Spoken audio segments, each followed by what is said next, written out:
evening from SpaceX headquarters in Hawthorne, California. It's Friday, February 21st, 5:30 p.m. Pacific Standard Time here on the West Coast.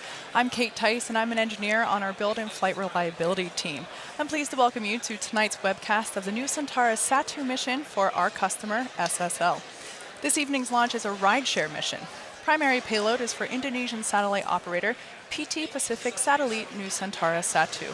The Nusantara Satu satellite is Indonesia's first high-throughput satellite that will serve to improve internet connectivity in the region. 2 additional payloads will be riding along on today's mission, including Israel's first lunar spacecraft and an experimental microsat for the U.S. Air Force Research Lab. Tonight's launch window is 32 minutes long. We're aiming for the top of that window. If we're unable to launch tonight, someone calls a hold, our backup window opens up tomorrow night at 8:41 p.m. Eastern. We're currently at T-minus 10.5 minutes until launch. All systems are go currently at Cape Canaveral. My name is Jessie Anderson, and I'm a manufacturing engineer here at SpaceX. Right now, you're looking at a live view of Falcon 9 at Space Launch Complex 40 in Cape Canaveral, Florida, as it awaits its 8:45 p.m. Eastern Time launch. The 2-stage Falcon 9 rocket stands 70 meters tall. That's greater than the wingspan of a 747 aircraft. The first stage, which is the bottom 2/3 of the vehicle, is the booster, which has 9 Merlin engines that do the bulk of the work to get Falcon 9 off the ground and up into the thinner parts of the Earth's atmosphere. Now, this will be the second time that we have flown a booster for the third time. And looking at the vehicle here, you can still see the soot from the previous flights. Today, we will be attempting to recover the first stage for the third time on our drone ship, Of Course I Still Love You, which is currently stationed about 350 nautical miles off the coast of Florida. This first stage will face some of the most challenging re-entry conditions to date, which will make this a tough one to bring back, but if we're successful tonight, this will be SpaceX's 34th successful landing. Now, above the first stage is the second stage right here, which has a single Merlin vacuum or MVAC engine, which ignites after the first stage separates. The second stage is what will bring the Nusantara Satu satellite to geostationary transfer orbit, or what we like to call GTO. And speaking of the satellite, it is safely enclosed inside of the 17-foot diameter payload fairing, which is this pointed cone at the very top of the vehicle. This protects the payload from aerothermal loads, heating, and contamination during ascent. But once we've reached the vacuum of space, we no longer need them, so we will jettison the fairing as the second stage continues on its journey to orbit. That's a quick look at the launch vehicle. Now let's check back in with Kate for the latest activity on the launch pad. Falcon 9 rolled out to the pad with the payload early this morning and went vertical around 6 a.m. local time. The chief engineer held a technical poll at T-minus 1 hour, and launch director held a propellant load and launch go, no-go poll at T-minus 38 minutes. Falcon 9 uses rocket-grade kerosene, which you might hear us call RP1, for its fuel, and liquid oxygen, or LOX, as the oxidizer. With fuel and oxidizer on hand, we need an ignition source to complete the fire triangle. For this, Falcon 9 uses TTEB, which you will see at T-minus 0 via the telltale green spark right before the rocket takes off. Currently, fuel is nearly fully loaded on stage 1, and it is completely full on stage 2. Liquid oxygen looks to be about 85% complete on stage 1 and about 50% complete on stage 2. Once all tanks are full, both stages will continue to be topped off with propellant load until T-minus 2 minutes to keep the temperatures as cold as possible. Low temperatures lead to a denser propellant, and that allows us to fit more propellant into the tanks of the rocket. In addition to the RP1 and LOX on board, Falcon 9 also uses helium, and that's to keep the tanks pressurized in flight and the propellant flowing correctly into the engines without air bubbles as the propellants deplete. Helium load began before the webcast went live, and it will continue to top off until 1.5 minutes before launch. Engine chill procedures have begun, and that's when we open the pre-valves between the first stage prop tanks and the 9 Merlin engines. This allows a little bit of the cold liquid oxygen to flow into the turbopumps, which brings them down to a temperature close to that of flight temperatures. The super chilled propellant will soon be flowing through those engines at liftoff. So the vehicle remains healthy. We're currently tracking no issues. The payload is on internal power, also tracking no issues.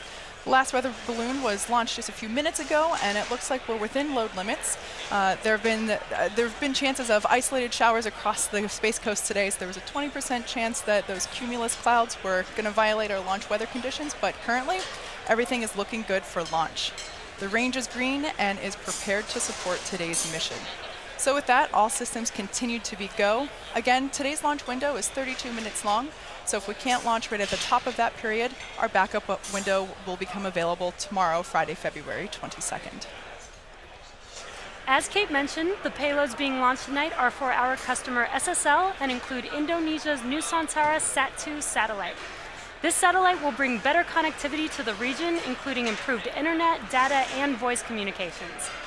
Once it enters service, the satellite will have the potential to more than double the number of people who have access to this connectivity.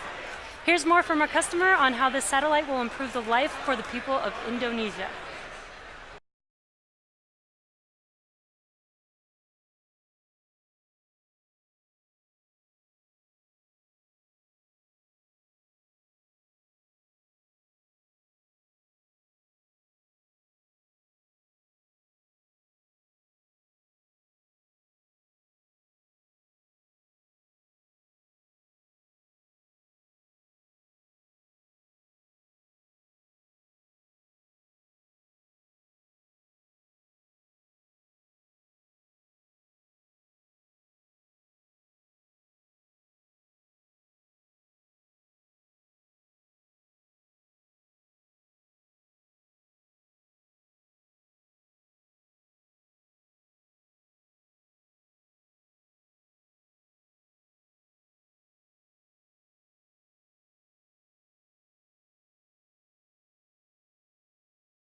First lunar lander for Space IL and Israel Aerospace Industries.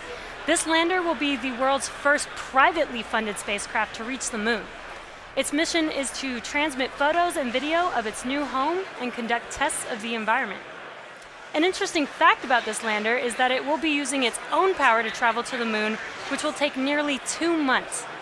Now let's check in with Kate for our final status update before liftoff. We're currently at T-minus 3 minutes and 37 seconds from liftoff. Falcon 9 is now moving into the final stages of countdown. The first and second stages are both nearly fully loaded with 1 million pounds of kerosene fuel and liquid oxygen. The first stage should finish prop loading around T-minus 3 minutes and the second stage at T-minus 2 minutes. We're approaching T0, so let's listen in on the countdown net momentarily. Now, at the T-minus 60 seconds mark, be sure to listen for the call out that Falcon 9 is in startup. This means that the rocket's autonomous internal flight computers have taken over the launch countdown. The Nusantara Satu payload continues to be healthy. The F9 team is tracking no issues on the rocket. Weather's looking good. Range is green. Let's listen in now.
Stage 2 launch load is closed down.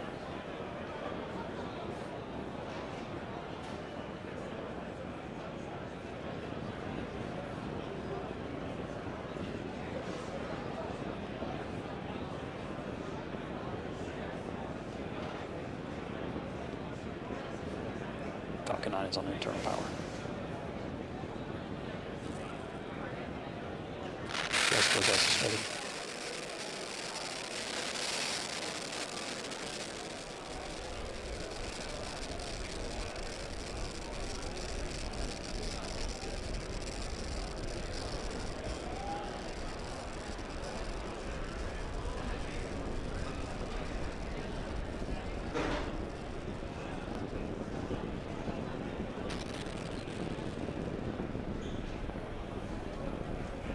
Falcon 9 is in startup.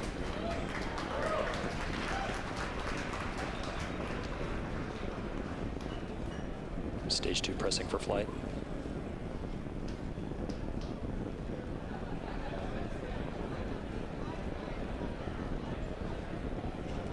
Go for launch.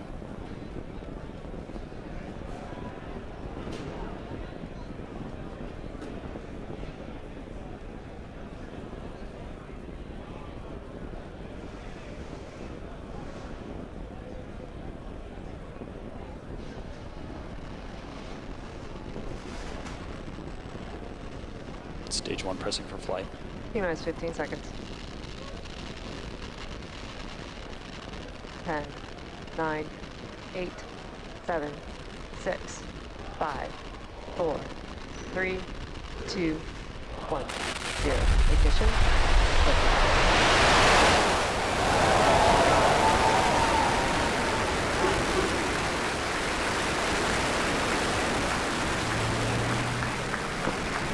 Vehicles pitching downrange.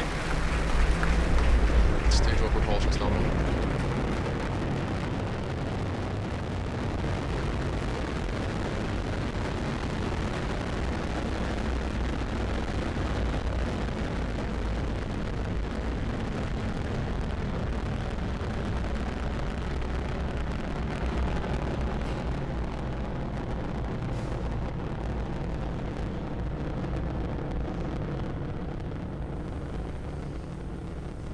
Allowing telemetry nominal. So at T plus 47 seconds into flight, everything is looking nominal. We're currently preparing to throttle down as we enter max Q.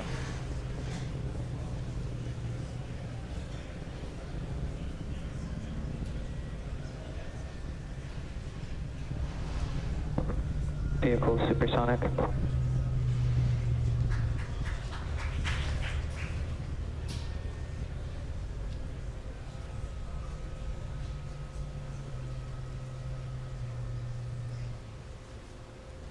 Vehicle has reached maximum aerodynamic pressure. So there you just heard we passed through max Q. We will now throttle back up.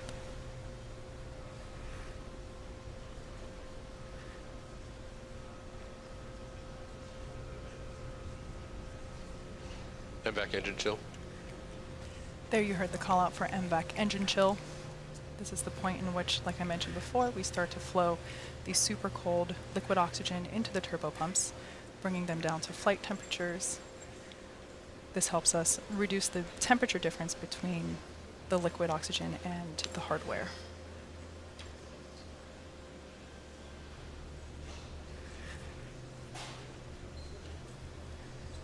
Everything looking good with stage 1 trajectory.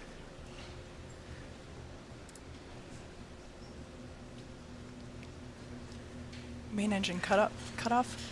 MECO 1 approaching now.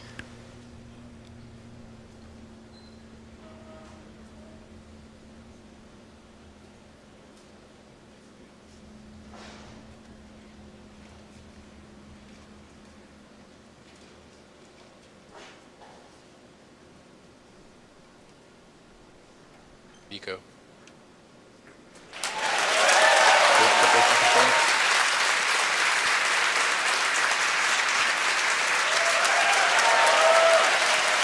And there on your screen you can see that the second stage engine has lit the gorgeous red orange glow of that nozzle. We're now at T plus 3 minutes and 5 seconds into flight. Coming up next will be fairing deployment. Now that second stage is in the vacuum of space, we don't need the fairing anymore, so in order to improve our vehicle efficiency, we shed the extra weight. Let's check in on the status of the Falcon 9 booster.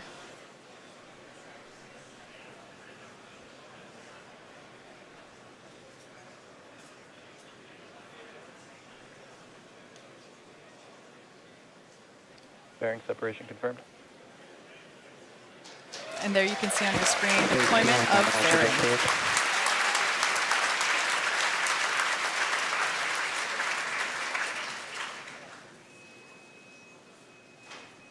Bermuda acquisition of signal.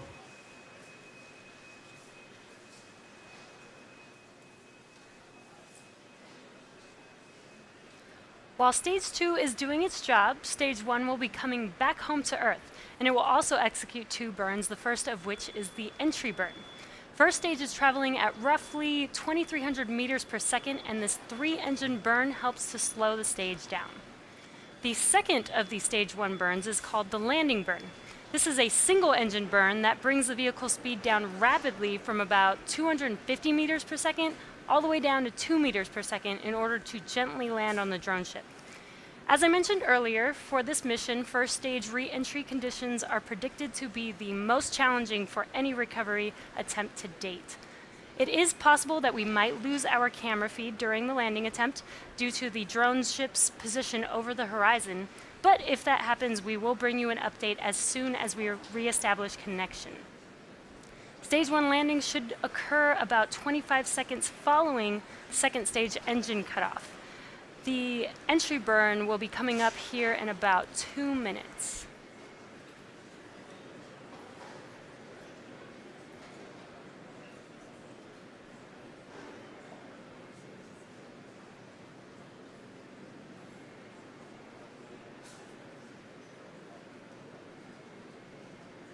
It is T plus 5 minutes and 27 seconds, and we're just under a minute until the entry burn begins. Stage 2 on nominal trajectory.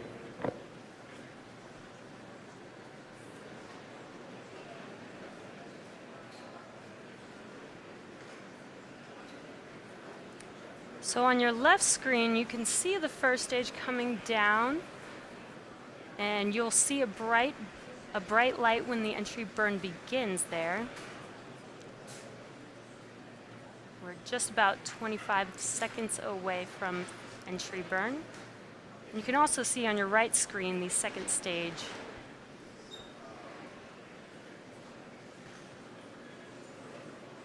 Stage 1 FTS is safe.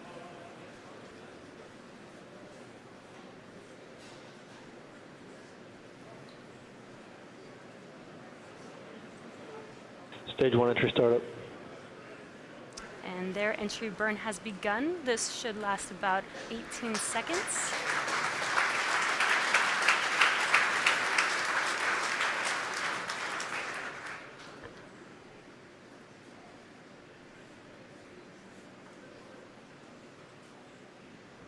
Stage 1 entry burn. Shut down. And entry burn is complete for first stage. Next, coming up at about T plus 8 minutes will be a rapid series of events. This will include the first second stage engine cutoff, or SECO-1, the start of the landing burn, followed by the first stage landing. SECO-1 and the landing burn will occur within 4 seconds of each other, followed by the stage 1 landing shortly after that. And we are at T plus 7 minutes and 22 seconds, so we're just under a minute to SECO-1.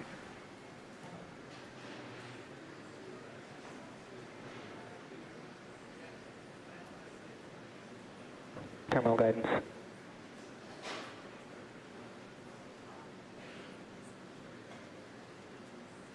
Stage 1 entry transonic.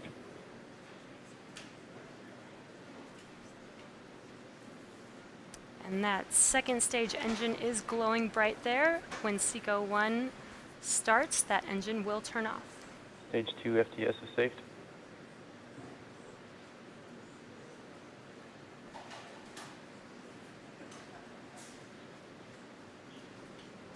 Stage 1 landing startup.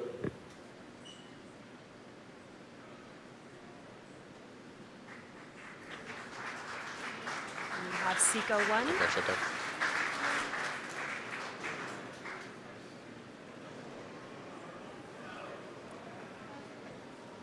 Stage 1 landing was deployed. Nominal orbit. It sounds like, there you go on your screen. despite the challenging conditions there. And we also got confirmation of stage 2 in good orbit. Now we are about to enter the coast phase, so we are going to take a quick break, but we will be leaving you with an animation that shows you where we are in the coast phase. We will be back at about T plus 26 minutes for second stage relight and the first deployment.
Welcome back to the webcast.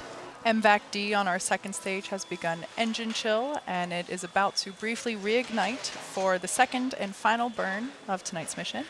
And then it will begin deployment of today's payloads. First will be Space IL, and then the Nusantara Satu satellite.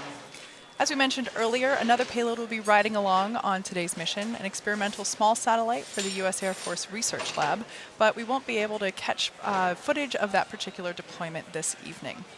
We'll see a second engine start at T back plus ignition. 27 minutes, and it'll be burning over Gabon for, oh, it's burning right now, there we go, lit. So you can see that gorgeous glow. It's burning over Gabon now for about a minute, and then we'll have second engine cutoff around T plus 28 minutes, 7 seconds.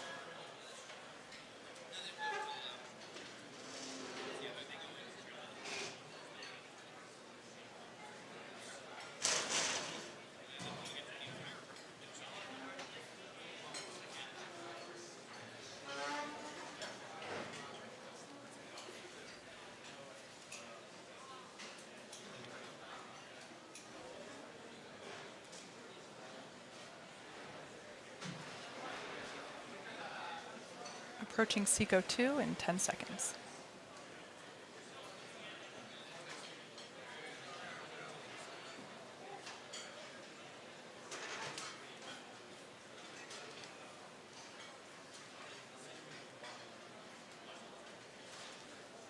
MVAC shutdown.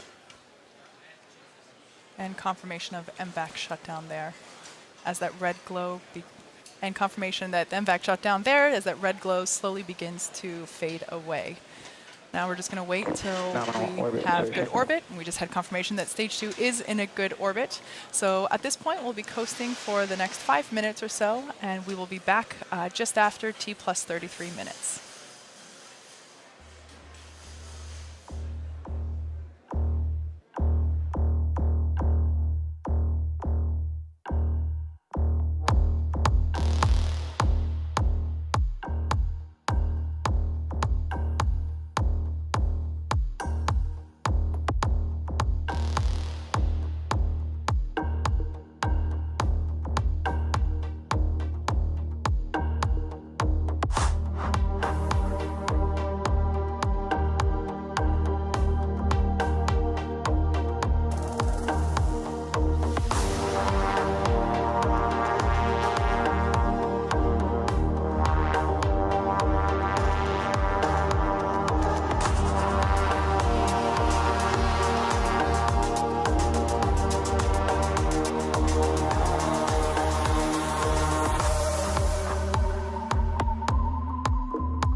We are coming up on our first deployment of the night, the Space IL lunar lander, in just about 10 seconds from now, 18 seconds from now.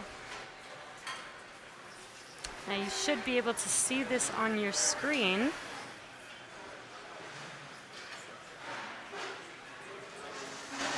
Space IL, spacecraft separation confirmed. And we've got confirmation of separation.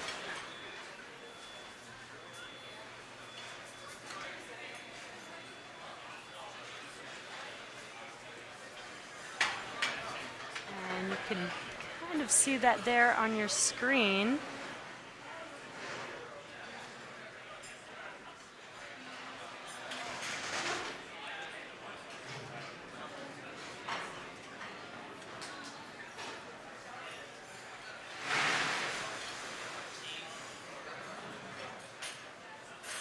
It's a little bit bright there because of the sun, so it's very difficult to see separation there, but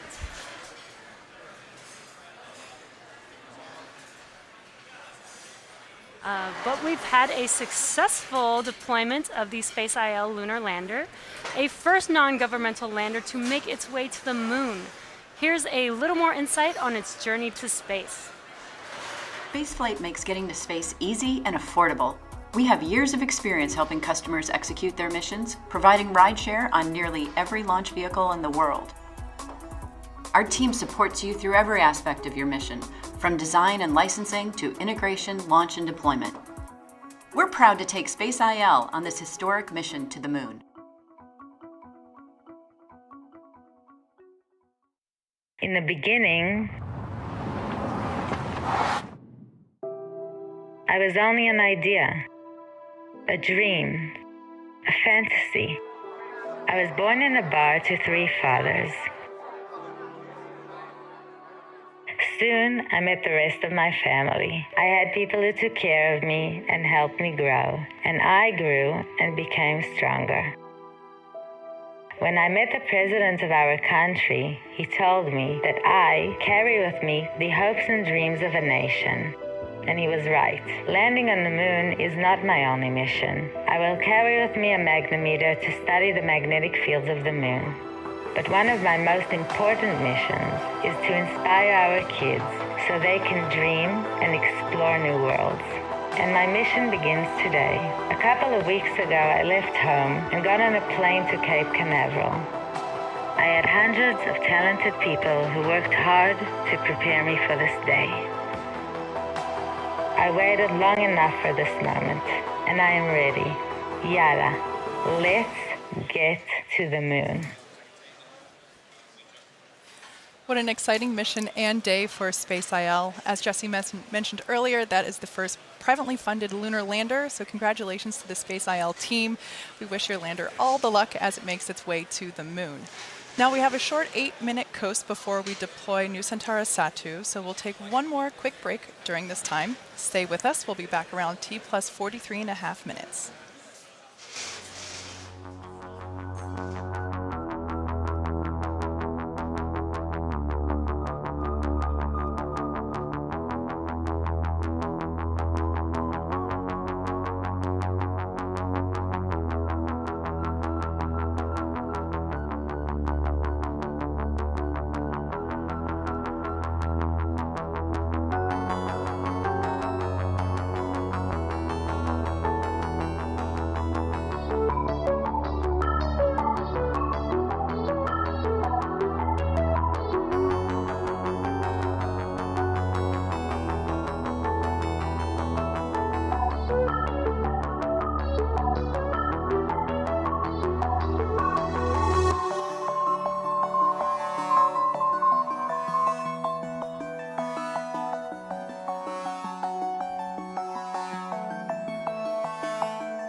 Welcome back to the webcast at T plus 43.5 minutes. We're about a minute away from deployment of the Nusantara Satu satellite. If you've just joined us, we've had a really great day so far. Beautiful liftoff from Cape Canaveral, a successful landing of a rather spicy landing attempt on our drone ship, Of Course I Still Love You. Great deployment of the Space IL lunar lander just about a few minutes ago, and now we're just waiting for our final, our last deployment that we'll be able to see today, Nusantara Satu. So that'll be coming up just in a few seconds.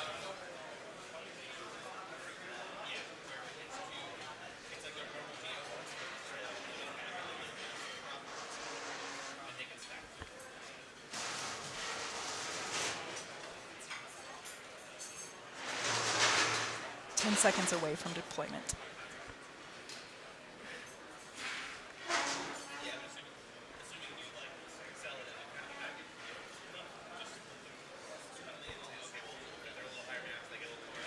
And there you can see on your screen visual confirmation of deployment for the Nusantara satellite.